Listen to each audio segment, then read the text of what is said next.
Have you ever wondered what it takes to make a Sunnyfall video? All the ins and outs and hours involved in this work? Well, look no further, cause I have all the answers queued and ready for you!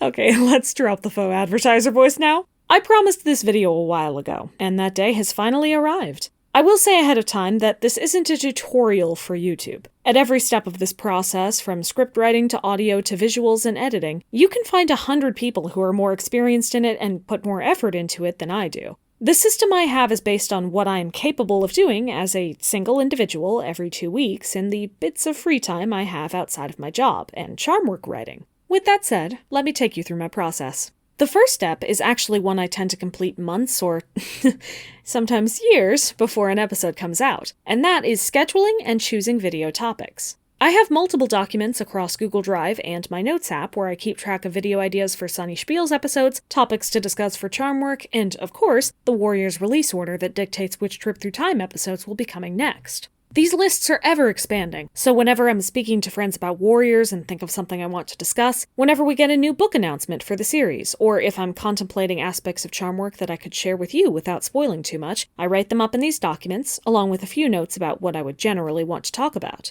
From those lists, I create a master schedule which contains the dates of every other Saturday, for currently the next year and a half, and what video I'd like to slot into that time. I generally try to alternate between a Sunny Spiel or charm work episode, the ones with individually created assets and editing, and a Trip Through Time episode with a full illustration. But this schedule can be broken if I know I'll need to make a video for a new book's release at the earliest available opportunity, or if there are any other special events I'd like to slot in. I use this schedule not just to make sure my video types and topics stay varied over time, but also so that I can keep straight what videos are coming up and which ones I'm working on at any given moment. Since I have a full-time job outside of YouTube that takes up a majority of my time, I prefer to keep a steady buffer of videos ahead of the one I'm working on, in case I ever need to skip a week of YouTube work without skipping a video release. Generally speaking, most of the time you have watched a video of mine, I finished making it between a month and a half and 3 months before you saw it. If you talk to me in the Discord, I sometimes end up dropping in some opinions about the thing I just made a video on before I remember that the video hasn't released yet. The exception is, of course, videos based on new book releases, both the podcasts and the solo episodes, which generally have a looser editing style precisely because I need to make them on the spot, rather than being able to do the work months ahead of time.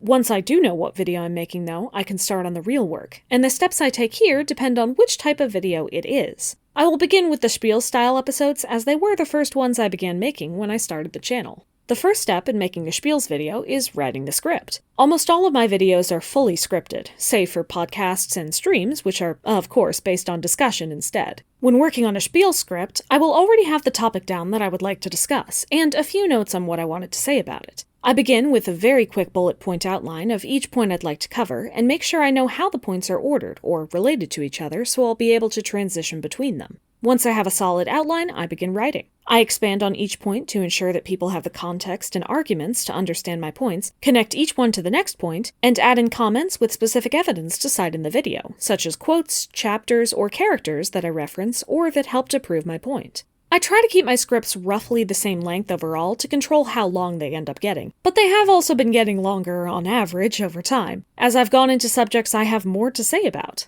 I often have to write over several short sections based on what small blocks I have free. Sometimes I write a paragraph before I head to work if I finish my morning preparation early. Sometimes I write when I get home as a break before I start my after-school work. Sometimes I finish my post-school work early and can work for an hour or two before bed. Sometimes I write in longer blocks, on weekends or breaks from school if the time I need to script write happens to fall on those times. As a result, when I finish a draft, I am likely to be at least a day, if not several days, removed from writing the first paragraphs, so editing is essential. I pick a time when I'm capable of reading through the full script so I can tell if the points flow together well or if there are any typos or issues in clarity that need to be fixed. Script writing does take a while, but it's honestly the easiest step for me. I was already very used to expressing myself, verbally and in writing, planning out an argument, and editing informational pieces thanks to my work in philosophy and education. And I've been embroiled in the world of Warriors for over half of my life. Scripts usually come out very easily after I get a handle on what I'm working on. Once a script is done, it's time to record it. I use a Yeti Nano microphone, which attaches via USB to my computer, and record using the program Audacity. Generally, when I record, I read through the script a paragraph at a time. If I ever stumble over my words, notice a typo or a less clear part of the script that I didn't see before, or am interrupted by anything from a plane to a lawnmower to, most often, my cat, I will stop recording, delete that part, and revise a bit of the script if necessary, and re-record it on the spot. When I eventually reach the end of the script, I have one take of each line that at least has no obvious interruptions or verbal mistakes that I could have noticed while recording. Doing this part of the editing while I record saves time on audio editing later, but it doesn't catch everything. A lot of what helps audio quality also doesn't actually have to do with what microphone you're using or what editing you do after the fact, but where you choose to record in the first place. Different places, amounts of space, and materials have different amounts of echo and reverb, which can make your audio sound worse and is very hard to get out. And, of course, if you record during something like a thunderstorm or with a fan on, that ambient noise will get into your recording, and usually won't come all the way out, especially without damaging the part of your recording you want to keep. If you're looking into recording, I recommend trying out different places around your house or apartment where you may have different audio quality. If you only have places that echo, you can line the floor with blankets or tape them to the walls. Puffs or duvets, in particular, work very well at dampening the sound, and recording under one is a great way to begin. I actually did that myself at one point, but I get hot very easily and found it more convenient over time to just find a more closed-off space with a rug so I could record easily. This was also essential for streaming, since my previous recording setups were away from outlets and desks where my drawing tablet and computer could be set up and maintained. One other important recording for editing note is to leave about 5 seconds at the end of each recording where you don't move, talk, or breathe. I use this space at the end to get a baseline, so I can use the noise reduction tool to remove some of the ambient noise around me. And I follow it with the amplify and then limiter tools over the whole set of audio, which helps to equalize the volumes of the recording. Once that is done, I listen through the entire recording, using some of the empty audio at the end to fill in holes between sentences, and deleting out any breaths, consonants that get too loud, clicks, coughs, and otherwise. If I find any segment of audio where something can't be edited out, or I don't end up liking the read, I re-record it and insert it into the recording. When it's all finished, I export it as an MP3 audio file. You might think that the next step is going to be video editing, but actually there's a few steps I tend to take first, particularly since I have to put the editing into a separate day's work block anyway. First is that I pull up my script and a notes document, and I write up every image asset I'll need for that video. This includes everything from cat heads to symbols to concept drawings to pictures of things like the website or official art to reference. It does not include quotes from the books, however. Those I do later. Once I have down my list, I split them into 3 categories. Images I will need to draw from scratch, such as cat heads or symbols. Images that can be created by altering other images, such as different expressions for a cat or different formats for a symbol. And things that can be copy-pasted or downloaded, like pictures of the website or official art, icons for real-world applications like Discord, YouTube, or Patreon, or even screenshots of my own videos. If there are any pictures I need that I have already drawn before, they are easily accessible through my Pictures for Videos folder, which has its own folders for each video I've created, along with a folder for all general Warriors assets, mostly book covers and some representations for the whole series that I've made over the years.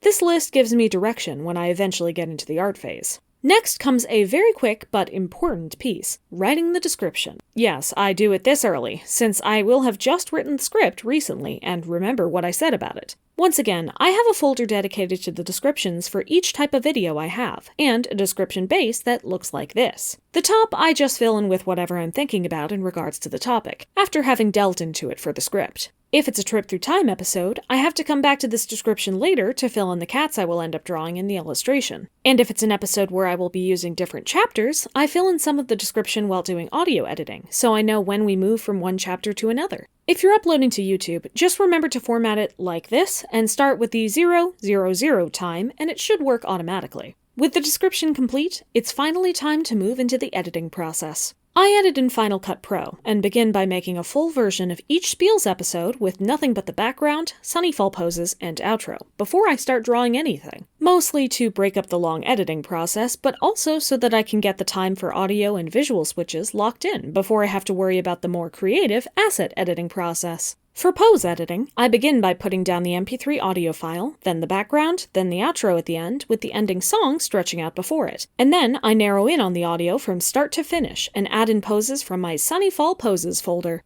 I tend to just listen to the second or sentence I'm looking at, see what face I make naturally or what emotion I was trying to convey with my read of the line, and choose a corresponding pose. I have used this library of poses, even as it increased in size, from the time that I designed them in 2021, so I am very familiar with what I have available and what all of the poses are called. As a result, while I have 87 poses in here, I never have much difficulty locating or choosing a pose I need. Also, because of the way I made them, I don't have to worry about spacing them differently, as all of the new poses are made on this pose base, with variations for the body position, paw position and style, tail position and style, and expressions, so that the base body will always sit in the same part of the screen. As soon as all of the poses are put in, I can change the x-axis of all of them at once to put Sunny on the right side of the screen. It's at that point that I finally put the foreground tree in so that Sunny feels like a part of the environment, rather than just sitting on a landscape. The one other thing I definitely like to keep in mind is making sure I don't use any pose for too long a duration or too close to the last use of that pose, to keep up the variety.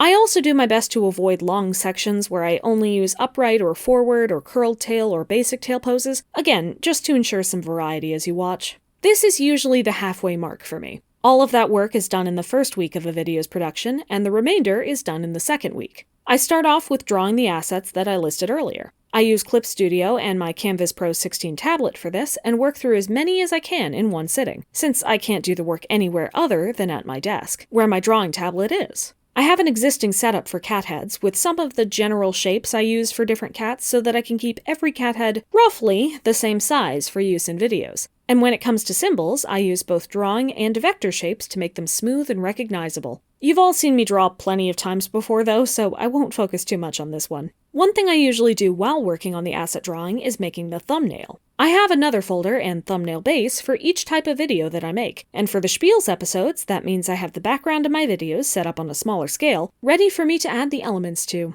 I choose a Sunny pose to match the opinion of the topic, making sure that the poses from the last few videos are different from the current one, and add in an image or a few to show off what the episode is about. I then add in the title in black lettering and put a white background behind it, so it stands out at a distance. If you're serious about growing on YouTube, making unique and eye-catching thumbnails is a big part of that. But as this isn't my main job, I care mostly about being able to get thumbnails done quickly, so this is the method I use. Also, the font I use, both in these thumbnails and in the quotes I use in videos, is a custom font I designed soon after starting this channel. You can also use these for comics. If you use the free version of the site I have linked in the description, you can only choose a limited number of characters, both letters and symbols, but nothing is stopping you from making an additional font to fill in the ones you didn't use before.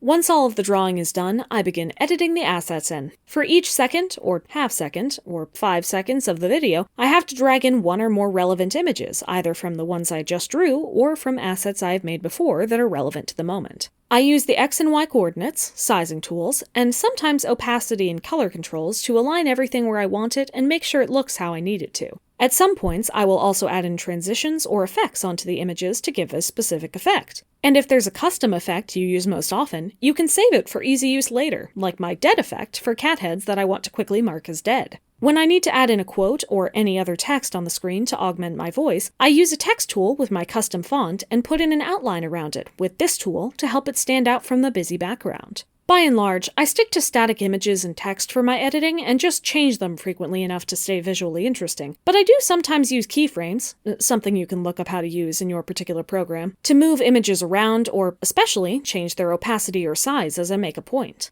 This process takes a long time on its own, and while I know how to do more with my editing, every minute change to make the videos look slightly better would exponentially increase the time it takes to edit, which is something I can't afford with the work schedule I have. If you're getting into editing yourself, I recommend starting with the absolute basics and seeing how you'd like to personalize or expand your editing style over time. When all is said and done, the video is complete. And I do not render it.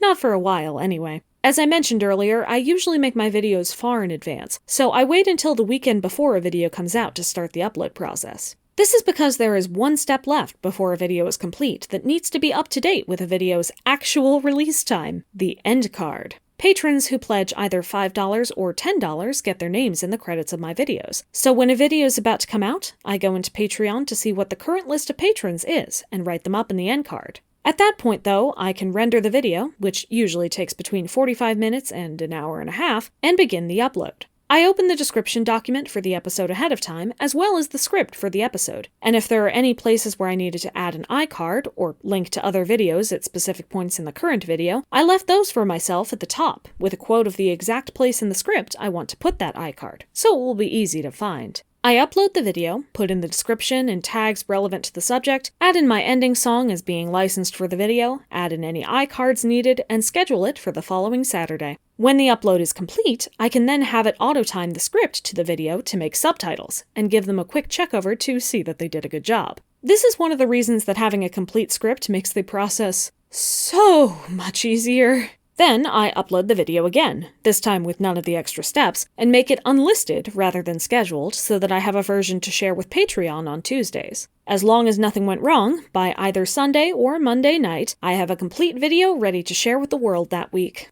The last step in the process is actually a more recent one, but I have always announced my videos on Discord when they come out. Previously, I had to make sure I was free at exactly 1 p.m. ET on every other Saturday to press the button to share the video announcement with Discord, but this meant that I sometimes missed it if I was out at any activities or just got caught up in any work. I now use the message scheduler Discord bot, also linked in the description, to set up the message ahead of time to be sent when the video uploads. I also use this bot for stream announcements, since I am usually very busy with setting up and beginning the stream itself when the announcement would need to be made. And with that, a Sunny Spiels episode is complete. But what if I'm instead making a trip through time episode? Well, many of the steps are roughly the same, but they come with different hurdles. The script, for starters, is sectioned off into the intro, the meta information about the release and any Aaron Hunter information around it, the check-in with the allegiances and gender and line statistics, the plot summary, the analysis, and the outro. For the meta information and statistics sections, I'm mostly presenting information I already have stored in my release and statistics notes that I put together soon after starting Trip Through Time, so it doesn't add much time.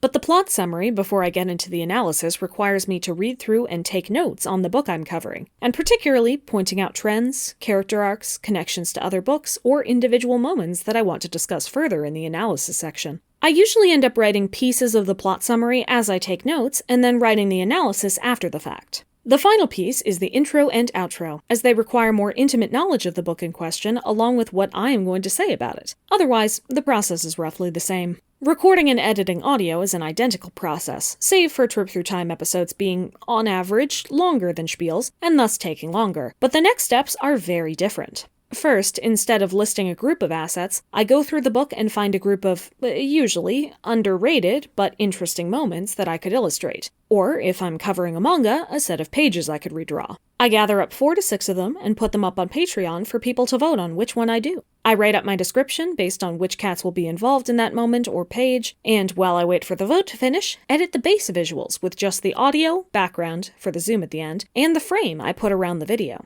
I use a piece of the previous Trip Through Time episode to line up the timing and sizing that I should use when I get the new footage, but otherwise leave the editing for later. Week 2 of work begins with the illustration, which actually begins not in Clip Studio, but back in the book. I look up the moment that won the vote and note down all of the characters involved with their poses, expressions, and relative placements, along with any notes about the environment, weather, or time of day. It is at that point that I open up Clip Studio to start mapping out the illustration. But before I draw anything, I use this tool to start recording a time-lapse. Unlike a traditional time-lapse made by recording your screen and speeding it up, Clip Studio's built-in time-lapse works by recording every individual stroke made by your pen and playing them back. So the strokes look choppier than they would in reality, and it doesn't include times you took for breaks, flips or twists of the canvas, or zooms into specific sections. However, it does significantly expedite my work and allows my computer to run better than screen recordings do, so it is the option I tend to go with. Once the recording has started, I make up a bunch of thumbnails, which in this case are little sketches to map out the composition and framing of the image, and may turn to either Patreon or my friends for some help in choosing between these as well, depending on what I need in the moment. Once I have chosen one, or merged a couple of thumbnails, I blow it up to the size of the canvas, set up the folders on the side for each individual element of the illustration, and begin working on the sketches, then flat colors, then individual shading and colored line art. For the latter two, I use the multiply and overlay layer modes for most of the shading and lighting, respectively, and I use the clipping masks to color my line art. as well as to add markings just to the boundaries of the cat. I add in the background and other characters in similar ways, apply lighting, change base colors, or modify the sizing or spacing of the whole illustration, and then I have a complete illustration. This part can take between a day and 4 days, depending on the time I have and how complex the illustration is. But because I use these for art improvement, and I know they'll be slowed down to work in the length of the video, I do want them to be relatively complex and finished looking. When an illustration is finished, I export it in 4 ways. First, I save it as a Clip Studio file so that if there are any errors I notice later, I'll be able to fix them with relative ease. Next, I export it as a PNG file, an image, to be used at the end of my video presentation of the picture and to post to Patreon later, when it's time to show off the illustration. Next, I export the speed paint with this tool as an MP4 file to use as my footage. Finally, I open up my Trip Through Time thumbnail base, pour it in and fit the cover of the book I'm working on, and either flatten my image and use it as the background for the thumbnail, or flatten pieces of it to make the thumbnail more centered on the main figures of the drawing.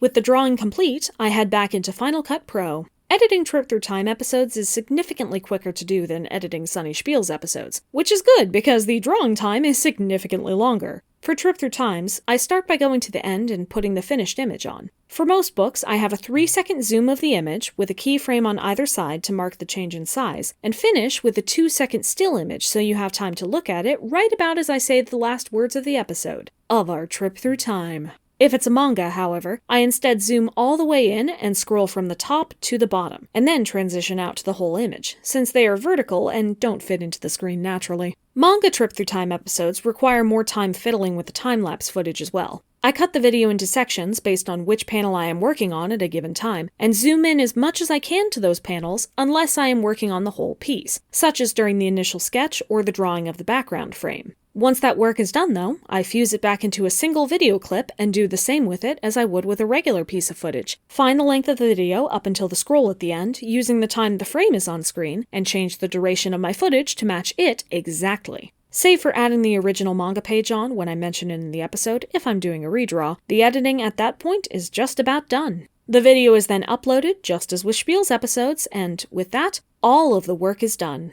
That is generally how I make both varieties of video from start to finish. I do make tweaks here and there for specific episodes, fuse the speed paint and asset edited formats for things like charm work episodes, or add in new formats for special miscellaneous episodes. But by and large, that is how my work on this platform is done. If you have any other questions that I didn't answer here, please leave them down in the comments, and I'll do my best to answer as many as I can. I hope this was informative, either for people who were interested in how I keep up with this little job of mine, or for those who were thinking of making videos in a similar style themselves. I wish you all luck, whatever the case may be. Thank you for watching, and always remember that art, be it visual, audible, written, animated, or edited, takes an awful lot of work.